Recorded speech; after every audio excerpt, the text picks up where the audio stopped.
Jake Morrison walked through the massive doors of the Galactic Council chambers. The doors were made of some kind of crystal that sparkled like diamonds in the bright lights. He could hear the buzz of many different voices speaking in languages he didn't understand. Some sounded like birds chirping, others like rocks grinding together, and a few like water bubbling. The human ambassador looked around the huge room. It was bigger than 3 football fields put together. The ceiling went up so high that he couldn't see the top in the dim light above. Along the curved walls, 47 different flags hung from tall poles.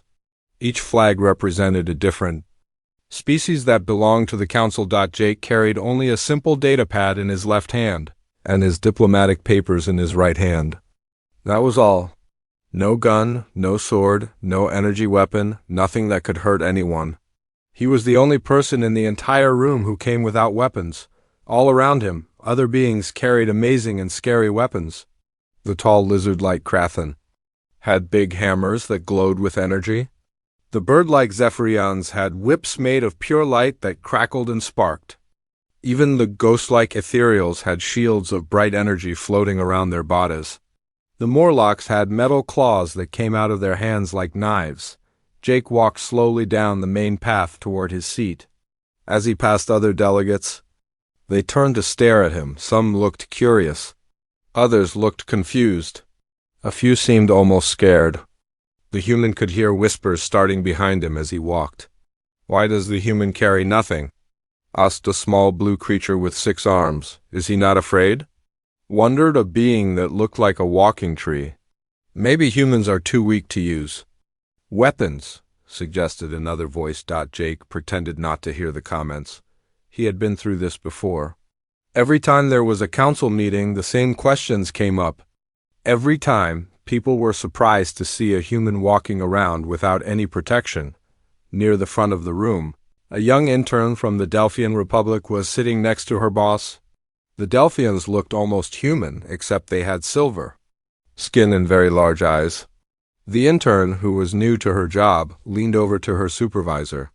"Administrator Brooks," she whispered, "why doesn't the human representative follow the rules? Everyone else has weapons. Isn't it required?" Kelvin Brooks was an old human who had worked for the council for many years. His hair was gray and his face had many lines from smiling and frowning through decades of meetings. He had seen hundreds of council sessions and knew the history better than most. Kelvin smiled at the young intern. "Because we don't need to," he said quietly. The intern looked even more confused. "But what if someone attacks him? What if there's trouble? How can he defend himself or his people?" "Watch and learn," Kelvin said. "You'll understand soon enough." At the center of the room was a huge round table made of black stone. It was so big that 100 people could sit around it comfortably. Each seat had a small flag showing which species sat there. Jake found his seat, which had a small flag with blue and white stripes and stars in the corner. He sat down and placed his data pad on the table in front of him. The security chief of the council was a huge creature named Vexstar. He was from the Krathen Empire and looked like a giant crocodile that walked on 2 legs. His skin was dark green and covered with thick scales. His teeth were as long as fingers and sharp as razors. Like all Krathen, he carried a war hammer that was as tall as a human. The hammer glowed with red energy and hummed with power. Vexstar had been watching humans for 3 years now, ever since he became security chief. He found them very strange. In his experience, every species that came to the council brought their best weapons. It was a way to show strength and pride. It was also a way to show that they could protect themselves if needed, but humans were different. They came with nothing but papers and computers. They sat at the same table as beings who could kill them with 1 hit. They spoke calmly even when others got angry and violent. Vexstar had seen many brave warriors in his life, but he had never seen courage like this. The meeting began when the council speaker stood up. The speaker was an ancient creature called Morden who had been leading council meetings for over 200 years. He looked like a tall, thin person made of light blue energy. When he spoke, his voice echoed through the entire room. "We gather today to discuss the security problems in the Outer Rim territories," Morden announced. Several worlds have reported attacks by unknown raiders. Trade routes have been disrupted. 3 colonies have asked for protection. Immediately, voices began rising around the table. The Krathan delegate, a fierce warrior named Gorthax, slammed his warhammer on the black stone table. The sound was like thunder. "The solution is simple," Gorthax roared. "Send our battle fleets, destroy the raiders, show them what happens when they attack council worlds." The Zephyrian ambassador, an elegant bird-like female named Salandra, spread her wings wide. Her light whip ignited with bright purple energy that cast shadows on the walls. "The Krathan always think fighting is the answer," she said, her voice sharp like breaking glass, "but these raiders are fast. They attack and run away. We need to be smart, not just strong. We should set traps for them." More voices joined in. The Morlock representative extended his metal claws with a sound like swords being drawn. The ethereal delegate's energy shield grew brighter and bigger. Around the table, weapons were being shown and threats were being made. The room filled with angry shouts in dozens of different languages. Through it all, Jake Morrison sat quietly. He took notes on his datapad. He listened carefully to every suggestion. When the Krathan hammer hit the table again, he didn't jump. When the Zephyrian's whip cracked in the air above his head, he didn't duck. When the Morlock's claws scraped against the stone, he didn't flinch. Several delegates noticed the human's calm behavior. Some thought he was being disrespectful. Others wondered if he was too scared to move. A few began to realize that maybe there was something special about this small, weaponless being who sat so peacefully among all the violence. The arguing got louder and more heated. The Krathan and Zephyrians looked like they might start fighting each other.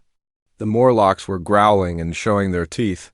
Even some of the usually peaceful species were getting upset. Finally, Council Speaker Morden raised his hand for silence.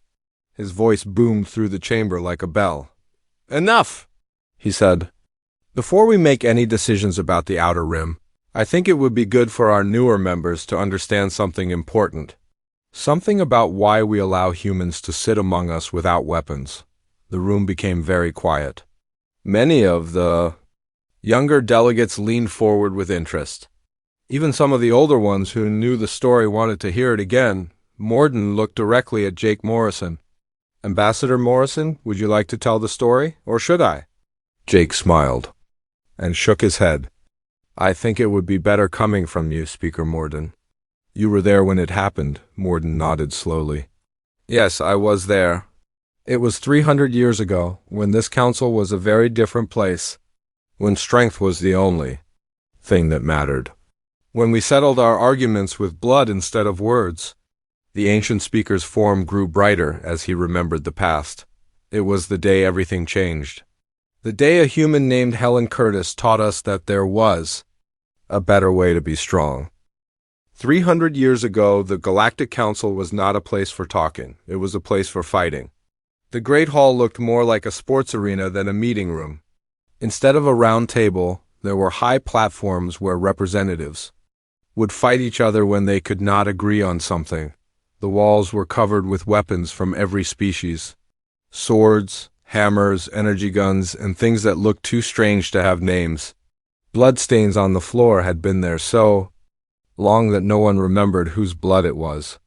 The smell of fear and anger filled the air like smoke. Ambassador Helen Curtis stood at the entrance to this terrible place. She was humanity's first representative to the council. Helen had been a soldier before she became a diplomat. She had fought in wars and seen many battles, but nothing had prepared her for what she saw in the council chambers. On the main fighting platform, 2 beings were trying to kill each other. One was from the Yithrak Collective, a race that looked like giant spiders with metal legs. The other was from the Centauri Alliance, a people who were shaped like humans, but had skin like rocks and eyes that glowed red. They were supposed to be having a ceremonial combat to settle a trade dispute, but there was nothing ceremonial about it. The Yithrak was using all 8 of his razor-sharp legs to try to cut his opponent into pieces. The Centauri was throwing balls of fire from his hands, trying to burn the spider creature alive, around. The fighting platform, other delegates cheered and shouted. They were placing bets on who would win. Some were eating food while they watched, like this was entertainment. Helen felt sick to her stomach. "Welcome to galactic diplomacy," said a voice behind her. Helen turned to see a tall, thin being made of blue light. This was Morden, who was already old even 300 years ago. He had been watching council meetings for over a century by then. "This is how we solve problems here," Morden continued. "The strongest voice wins. The weakest voice dies. It has been this way for thousands of years." Helen watched as the Yethruk finally defeated the Centauri by wrapping all 8 legs around him and squeezing until something cracked. The crowd cheered. The losing delegate was carried away on a stretcher. Helen did not know if he was dead or just badly hurt. "There has to be a better way," Helen said quietly. Morden made a sound that might have been laughing. "Many have said that over the years, but look around you. The Krathan Empire controls 12-star systems because their warriors are the strongest. The Morlock hegemony takes whatever they want because no one can beat their claws. The Zephyrian Republic gets the best trade deals because their energy whips can cut through anything." Helen looked around the chamber. She saw delegates from species she had only heard about in reports. The Krathan were huge lizard people with hammers that could smash through steel. The Morlocks looked like bears with metal claws instead of paws. The Zephyrians were beautiful bird people, but their light whips could kill in seconds. And then there were the smaller species, the ones who always lost fights. They sat in the back of the chamber, afraid to speak up.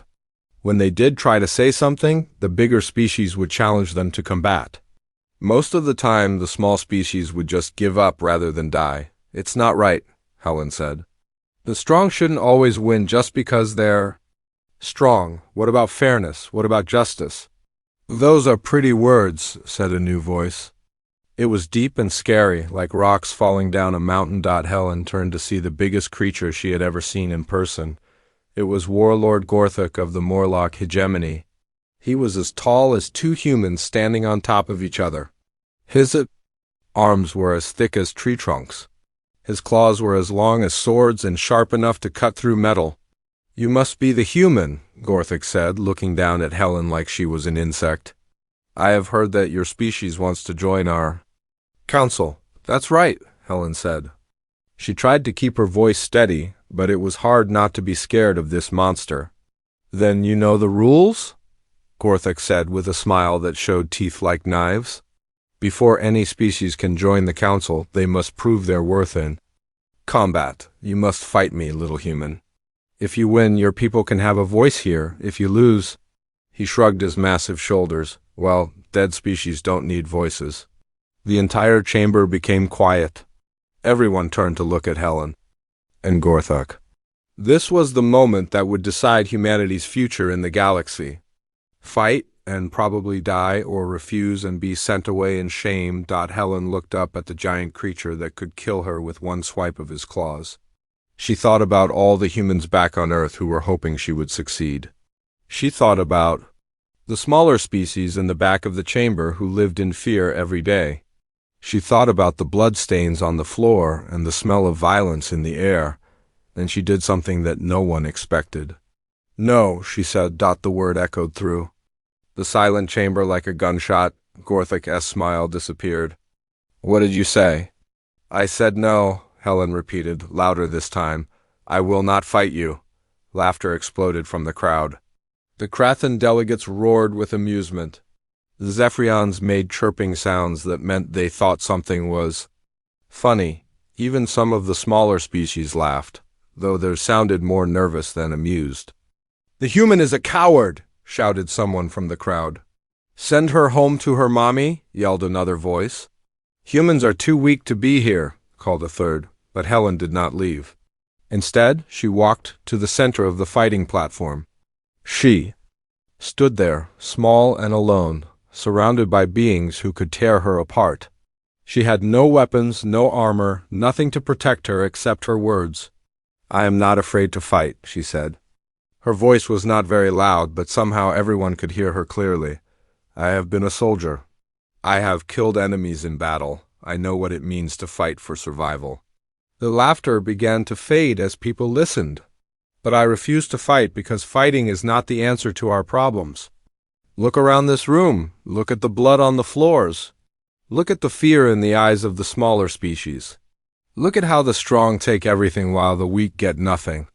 Helen turned slowly so she could see everyone in the chamber. Is this really the best we can do? Is this the kind of galaxy we want to build for our children? One where might makes right? Where the biggest fist wins every argument? Where good ideas die because the person who has them is not strong enough to defend them in combat? Some of the laughter stopped completely. A few delegates actually looked ashamed. My species has a long history of violence, Helen continued. We have fought wars that killed millions. We have destroyed entire cities. We have done terrible things to each other. But we learned something from all that death and destruction. She paused and looked directly at Gorthuk. We learned that true strength does not come from the ability to destroy. True strength comes from the wisdom to build. True power is not the power to kill your enemies. True power is the power to make your enemies into friends. The chamber was completely silent now. Even the big, scary creatures were listening carefully. You want to know if humans are strong enough to belong here? Helen asked. Then let me show you a different kind of strength. Let me show you what happens when we choose to work together, instead of fight each other. Let me show you what we can build when we stop trying to tear each other down. For a long moment, no one moved, no one spoke. The only sound was the humming of energy weapons and the breathing of 47 different species. Then something amazing happened. A delegate from the Ethereal Republic stood up. Lithana was one of the ghost-like beings made of pure energy. She had been sitting quietly in the back of the chamber, afraid to speak because ethereals were not good fighters. I believe the human is right, Lithana said. Her voice was soft, like rain through grass, but it carried to every corner of the chamber. I am tired of being afraid. I am tired of seeing good ideas die because they come from weak bodies. I want to try this human's way. She walked to the center of the platform and stood next to Helen. Then she did something that shocked everyone. She made her energy shield disappear. She stood there completely defenseless, just like the human. I will not carry weapons in these chambers anymore, Lithana announced. If we are going to build something better, we must start by putting down our tools of destruction. For a moment, nothing happened. Then another delegate stood up. It was Councillor Vethron from the Delphian Republic. He walked to the platform and put down his energy staff. I join you, he said simply. One by one, other delegates began to stand. Not all of them, but more than Helen had dared to hope. They came from different species, different worlds, different cultures, but they all had one thing in common. They were tired of living in fear. They were ready to try something new. By the end of that day, 23 species had agreed to try Helen's way. They would settle disputes with words instead of weapons. They would listen to ideas based on their value, not on how strong the person who suggested them was. They would build a new kind of council, one based on cooperation instead of domination. It was not easy. Many species refused to join. The Krathan Empire stormed out, calling the humans weak and foolish. Several other warrior races followed them, but enough stayed to make a difference. 50 years after Helen Curtis changed the council forever, the new way of doing things faced its biggest test. The peaceful system that humans had helped create was about to be challenged by something terrible. Captain Lisa Hayes stood on the bridge of her ship, the Explorer.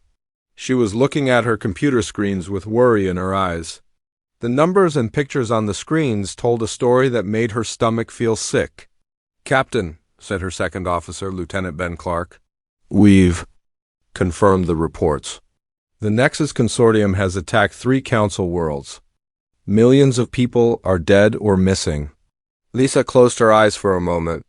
The Nexus Consortium was a group of warrior species that had refused to join the peaceful council. They believed that the old ways were better. They thought that the strong should rule and the weak should serve or die. For 50 years, the Nexus had been building their military strength. They had been waiting for the right moment to prove that the Council's peaceful methods were foolish. Now they had struck without warning, attacking 3 defenseless worlds that had trusted in the Council's promise of protection. "What's the damage report?" Lisa asked. "Colony World Raven 7 is completely destroyed," Ben said, reading from his screen. "The Nexus used planet-killer weapons. There are no survivors. Colony World Blue Haven has lost half its population. The survivors are hiding in underground shelters. Colony World New Garden is under siege. The Nexus fleet is surrounding it, demanding surrender." Lisa felt anger building in her chest. These were innocent people who had done nothing wrong. Families. With children, farmers and teachers and doctors. They had believed they were safe under Council protection. "Captain," said Communications Officer Amy Foster, "we're getting emergency messages from the Council chambers. They're calling an emergency session. All member species are being asked to send their military leaders." Lisa nodded. "Set course?" "For Council Station, maximum speed." As the Explorer flew through space toward the Council Station, Lisa thought about what would happen next. She had studied the old history files. She knew that before Helen Curtis, the Council would have responded to this attack with massive violence. They would have sent every warship they had to destroy the Nexus worlds completely, but that was the old way. The question now was whether the new way could handle a crisis this big 3 days later. Lisa found herself in the Council chambers, but these were not the same chambers where Helen Curtis had made her famous speech. The room had been rebuilt to match the new peaceful philosophy. The walls were covered with artwork from different worlds. The floor was made of beautiful white stone with no bloodstains. Instead of fighting platforms, there was a large round table where everyone could sit as equals, but today the peaceful room was filled with angry voices. "This is what happens when we are weak," roared General Thrakver of the Krathan Empire. The huge lizard man slammed his warhammer on the table. "The Nexus attacks us because they think we are soft. They think we have forgotten how to fight." "The Krathan are right for once," said Admiral Vixandra of the Zephyrian Republic. Her energy whip crackled with purple light. "We must show the Nexus that we are still dangerous. We must destroy their homeworlds before they attack again." Around the table, other military leaders nodded agreement. Even some of the peaceful species were calling for revenge. The ethereal delegate's energy shield was brighter than usual, showing her anger.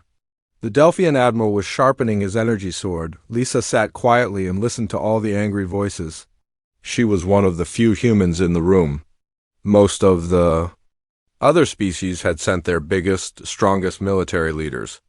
But humans had sent her, an explorer captain who had never fought in a real war. "We have the largest fleet in the galaxy," said Commodore Gorthnax of the Morlock hegemony. His metal claws scratched the table as he spoke. "We can have 5,000 warships at the Nexus home system in 10 days. We can turn their worlds into burning rocks." "And what about the innocent people living on those worlds?" asked a quiet voice. Everyone turned to look at Lisa. She had stood up, but she looked small compared to all the huge warriors around her. "What about the children, the farmers, the teachers?" Lisa continued. "Should we kill millions of innocent people to punish their government?" "They are not innocent," General Thrakver snarled. "They support the Nexus. They pay taxes that buy the weapons. They vote for the leaders who ordered the attacks." "Do they?" Lisa asked. "How do you know? Have you asked them?" The room became quiet. It was a question that no one had thought to ask. "It doesn't matter," said Admiral Zixandra. "The Nexus understands only strength. If we do not hit back harder than they hit us, they will attack again. And next time, they might attack our home worlds." Lisa walked to the center of the room. She looked very small and very alone, surrounded by all the big warriors with their weapons and armor. "I have another idea," she said. Laughter filled the room. It was not nice laughter. It was the kind of laughter that said the warriors thought Lisa was being stupid. "Let me guess," said General Thrakver. "You want to send them flowers and ask them nicely to stop killing people." More laughter echoed through the chamber. "No," Lisa said calmly. I want to show them something they have never seen before. I want to show them what happens when you respond to hate with help." She walked over to the big computer screen on the wall and pressed some buttons. Pictures appeared showing the 3 attacked worlds. "Look at these worlds," Lisa said. "Raven 7 is completely destroyed. The people of Blue Haven are hiding in underground shelters without food or medicine. New Garden is surrounded and cut off from all supplies." The pictures were terrible: burning cities, broken buildings, crowds of scared people running for their lives. "The Nexus expects us to send warships," Lisa continued. "They expect us to try to destroy their fleets. They are ready for that. Their whole plan depends on getting us to fight them the old way." She pressed more buttons. New pictures appeared. These showed human ships, not warships, but hospital ships, supply ships, rescue ships. But what if we don't do what they expect? What if we send relief ships instead of attack ships? What if we go to the damaged worlds not as conquerors but as helpers? The room became very quiet. Some of the warriors looked confused. Others looked angry. A few looked thoughtful. "The Nexus will just attack our relief ships," said Commodore Gorthnax. "They will kill our doctors and nurses." "Maybe," Lisa said, "but maybe not. The Nexus government might be evil, but their people are not. When they see us bringing food and medicine to the victims instead of bringing more weapons, what do you think they will think?" "They will think we are weak," said General Frakver. "Or they will think we are something they have never seen before," Lisa said. "Something worth joining instead of fighting." Council Speaker Morden had been listening to everything without saying a word. Now he stood up. His energy body glowed brighter as he spoke. "The human proposes the Curtis Protocol," he said. Everyone knew what that meant. It was the plan named after Helen Curtis, the human who had changed everything 50 years ago. "The Curtis Protocol has never been tested in a real war," said Admiral Zixandra. "It might work for small problems, but this is different. This is life and death." "Everything is life and death," said Lisa. "The question is whether we choose to create life or death." The debate went on for hours. Some species supported Lisa's plan. Others demanded immediate military action. A few suggested a compromise: send both relief ships and warships. Finally, Council Speaker Morden called for a vote. It was very close. 24 species voted for the Curtis Protocol. 23 voted for military action. Lisa felt relief wash over her, but she also felt scared. If her plan failed, millions more people would die, and everyone would blame the humans for being too weak to do what was necessary. 2 weeks later, Lisa stood on the bridge of the Explorer as it approached Blue Haven, one of the attacked worlds. Behind her ship came the largest relief convoy in galactic history. There were hospital ships from the Ethereal Republic, supply ships from the Delphian worlds, engineering ships from the Morlock hegemony. Even some Krathan ships had joined, though they were still armed for battle. "Captain," said Lieutenant Ben Clark, "we're getting signals from the planet. The survivors are coming out of hiding." "They're asking for help," Lisa smiled. "Tell them help is here. Tell them the Council keeps its promises." As the human ships began landing on the damaged world, something unexpected happened.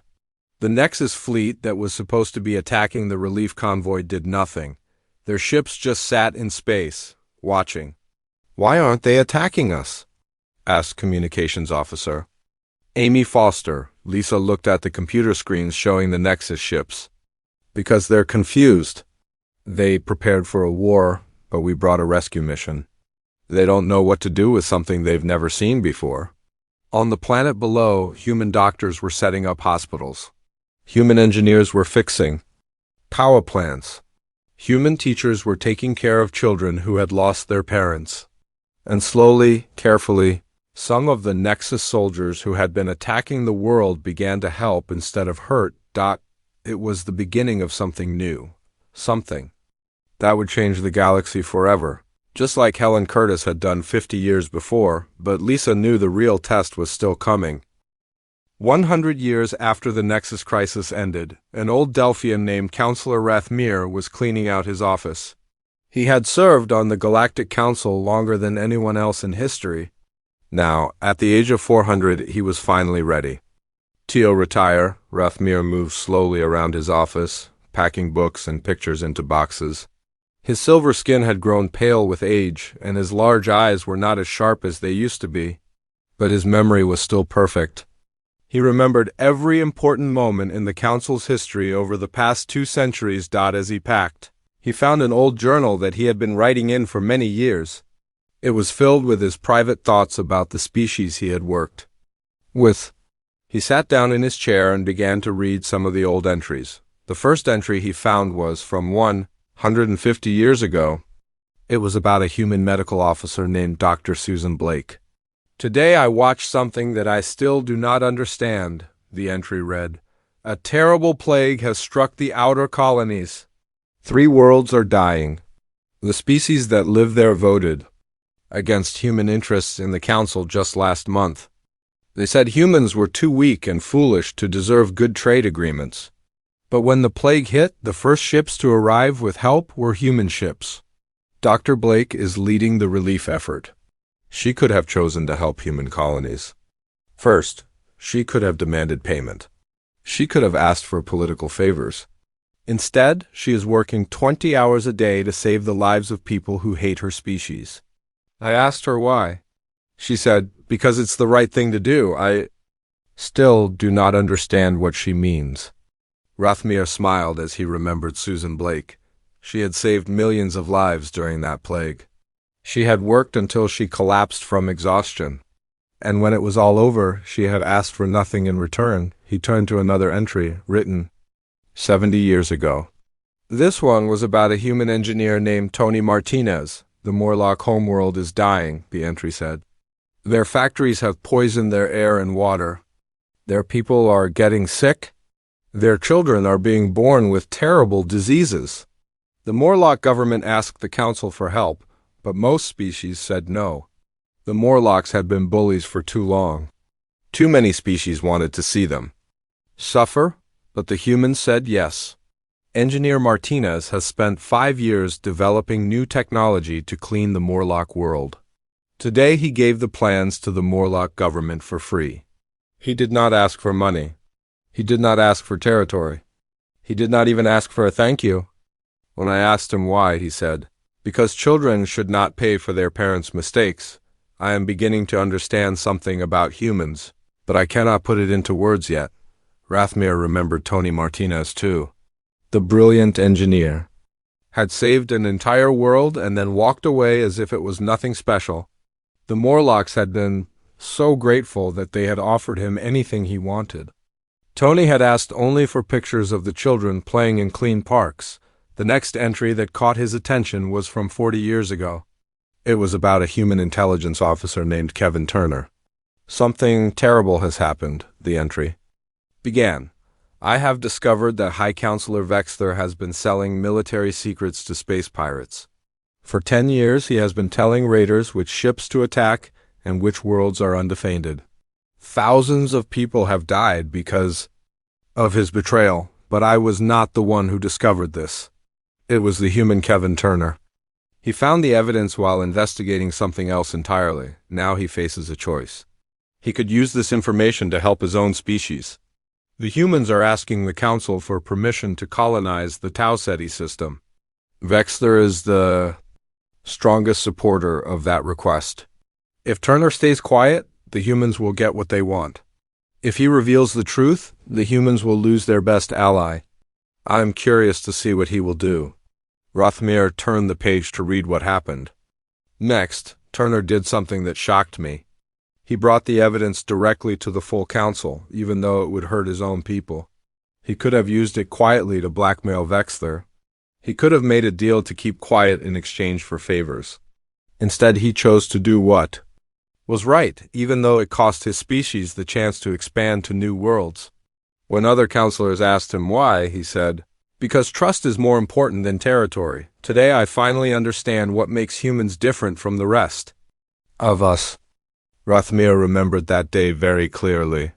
Kevin Turner had stood in the center of the council chamber, holding evidence that could have made him the most powerful person in the galaxy. Instead, he had given it away to protect people he had Never met. As he continued reading through his journal, Rathmir saw a pattern. Page after page, year after year, the same story repeated itself. Humans kept their promises even when it hurt them. They helped their enemies. They told the truth, even when lies would have been easier. They shared their discoveries instead of keeping them secret. They chose what was right over what was profitable. Other species did these things sometimes, but humans did them all the time. It was not that humans were perfect. Rathmir had seen them make mistakes. He had seen them get angry and scared just like everyone else.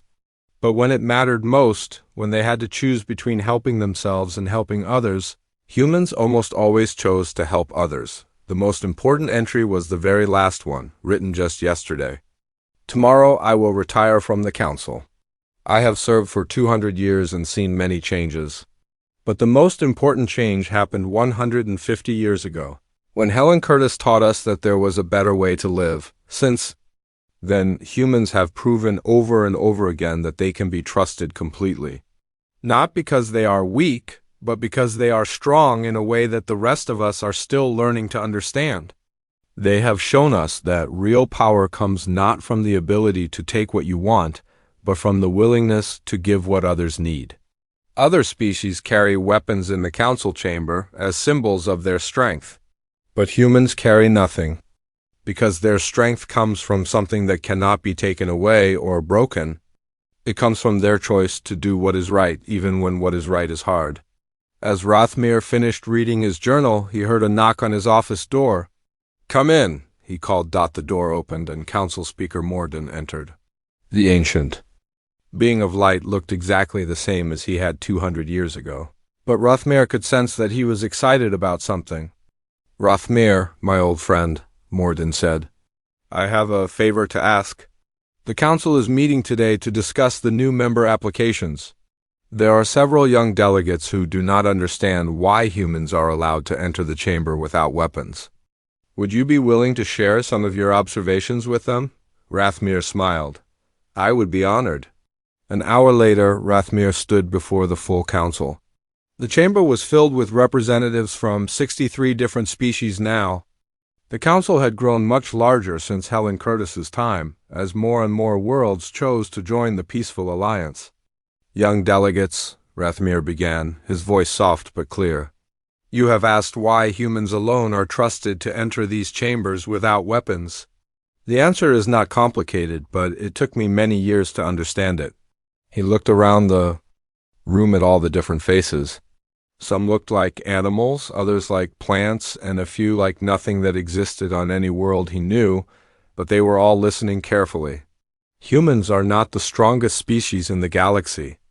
They are not the smartest, or the richest, or the most advanced. But they have something that the rest of us are still learning. They have the ability to keep their promises even when keeping those promises costs them dearly. Rathmir pulled out his journal and opened it to one of the pages he had been reading.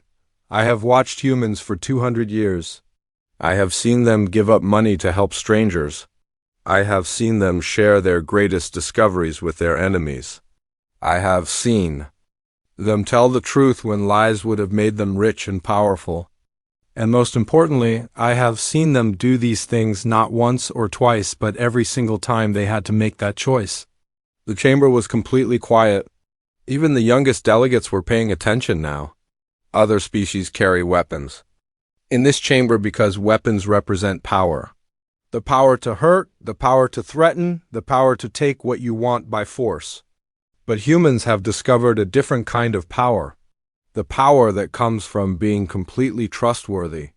When a human gives you their word, you know they will keep it no matter what happens. That is why they need no weapons. Their word is stronger than any sword or gun.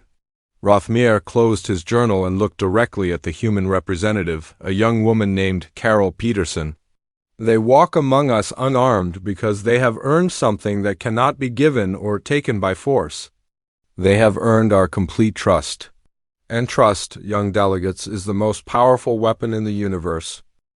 The emergency alarm rang through the council station like a scream. Red lights flashed in every hallway. Council members ran toward the main chamber. Their faces filled with fear and confusion. Admiral Patricia Moore was already in the chamber.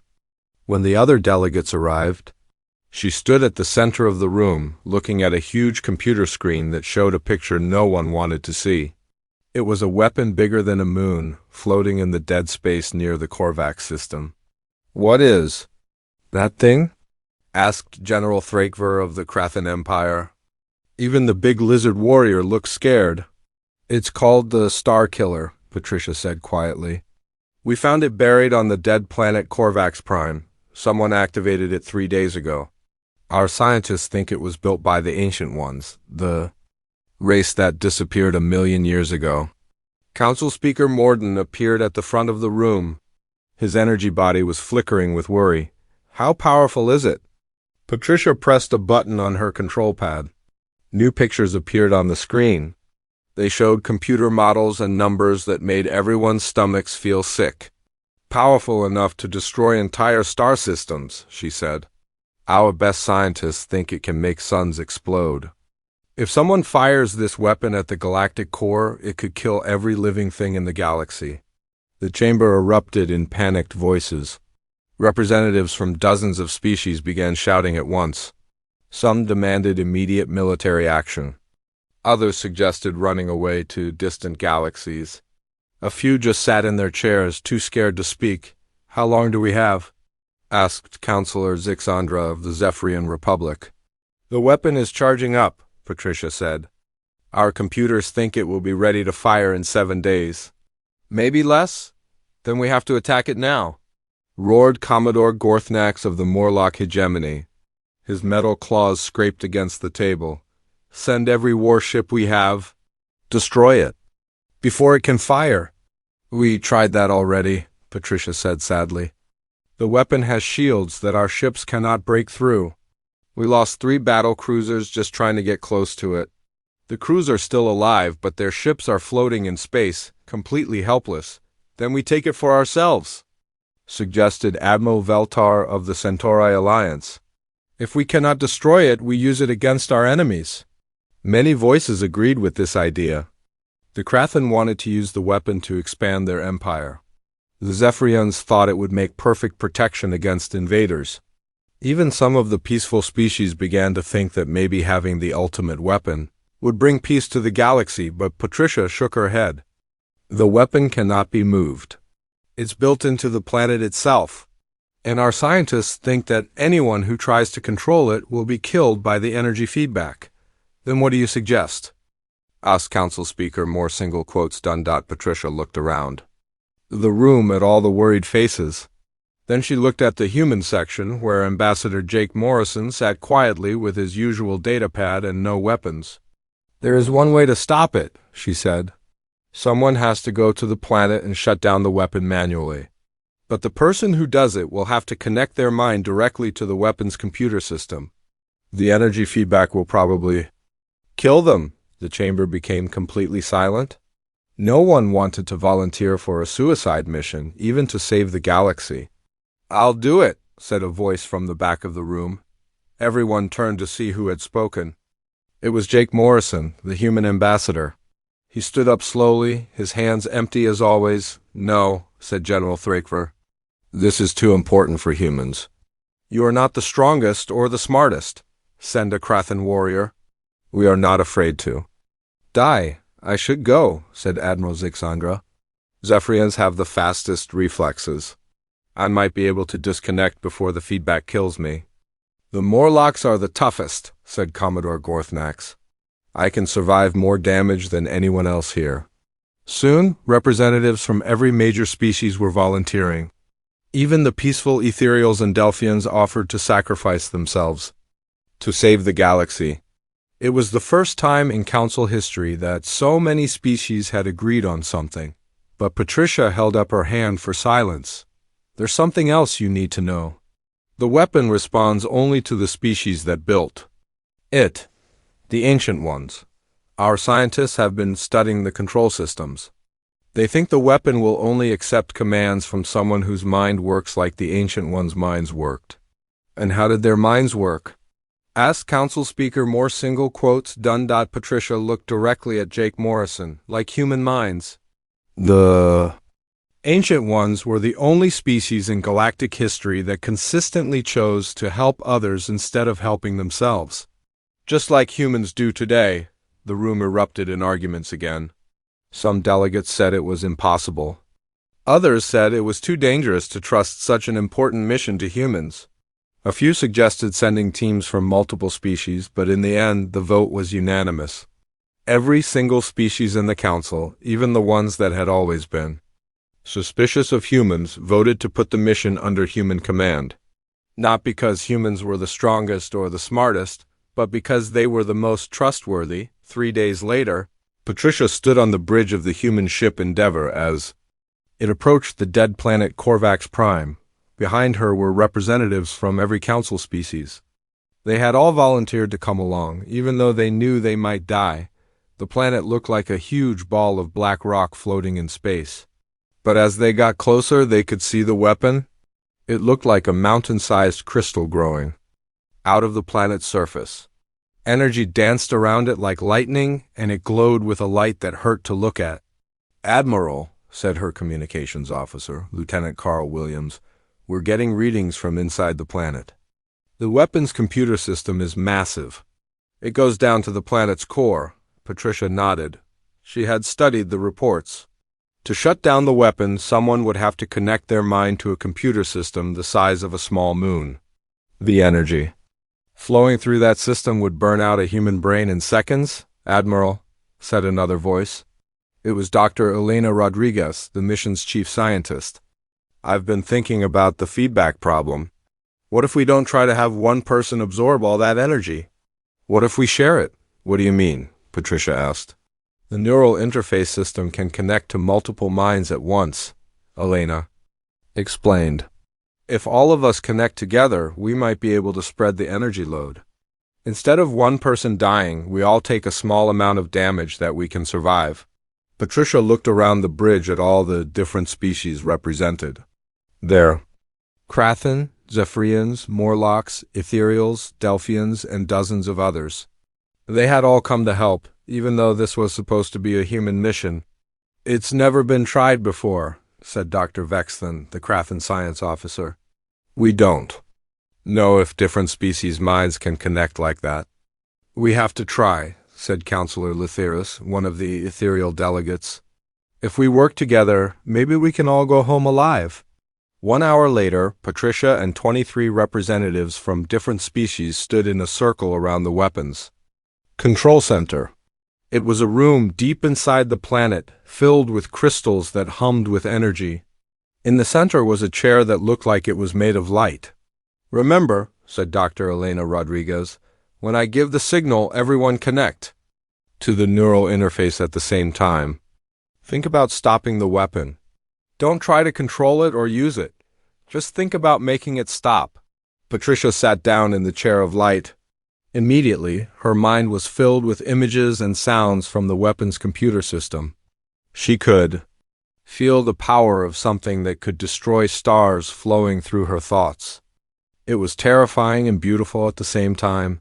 Then she felt other minds connecting to hers. First Jake Morrison, calm and steady as always. Then the Krathen general, brave and strong. Then the Zephyrian admiral, quick and brilliant. One by one, all 23 representatives joined their minds together. The energy that would have killed Patricia alone was now shared among all of them. It hurt, but they could survive it. More importantly, they could think clearly enough to understand the weapon systems working together. With human intuition guiding them and other species providing strength and knowledge, they began to shut down the Starkiller. It took 3 hours of intense mental effort, but finally the weapon's glow began to fade. When it was over, all 23 representatives were alive but exhausted. They had saved the galaxy by doing what no single species could have done alone. 6 months later, Jake Morrison stood in the council chambers once again. The crisis was over, but the memory of it would last forever. Representatives from 63 species sat around the great table, most of them armed with their traditional weapons. "The Starkiller crisis taught us something important, Jake," said to the assembly. It showed us that the greatest challenges require the greatest cooperation. No single species, no matter how strong or smart, can solve every problem alone. He looked around the room at all the different faces listening to him. Some people ask why humans are the only species allowed in these chambers without weapons. The answer is simple.